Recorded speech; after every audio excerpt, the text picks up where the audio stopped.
Coucou Barbara, je suis de retour. Je t'ai parlé d'un petit livre hier qui s'appelle Et pourquoi de Michel Van Zeveren. Je sais pas du tout le prononcer.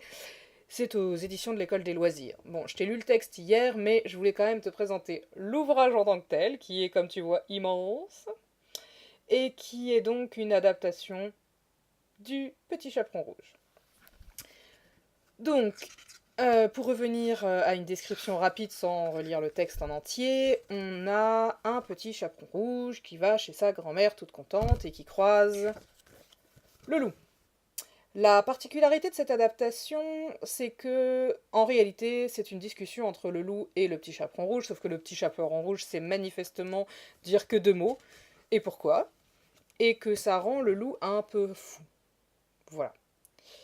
Donc là, je te montre juste quelques pages comme ça, où le loup explique qu'il a faim parce qu'il est obligé de se cacher parce qu'il y a un chasseur, et à chaque fois, le petit chaperon rouge lui demande plus d'explications. À tel point que le loup s'énerve, il s'énerve, par exemple ici, il continue à expliquer, et le petit chaperon rouge continue à demander des explications, toujours plus d'explications, ce qui finit par énerver vraiment le loup qui décide de le manger. Mais là où c'est rigolo, c'est qu'évidemment ça ne finit pas l'histoire, puisqu'il est mangé et que le petit chaperon rouge avalé tout rond continue à parler dans le ventre du loup. Qui vraiment n'en peut plus et finit par foncer chez le chasseur pour faire sortir de lui-même le petit chaperon rouge de son ventre. Voilà, donc le suicide du loup. Bon, alors, déjà moi j'adore les dessins que je trouve très expressifs. Et j'aime beaucoup cette adaptation complètement loufoque où en fait c'est le petit chaperon rouge qui fait tourner en bourrique le charmant loup. Enfin charmant je sais pas mais quand même il a un côté charmant ce loup qui finit par craquer et se suicider.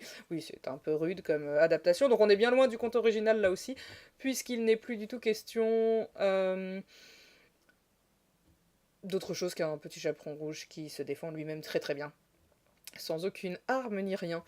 Voilà, bah écoute, c'était juste pour te montrer les illustrations que moi je trouve très mignonnes. Et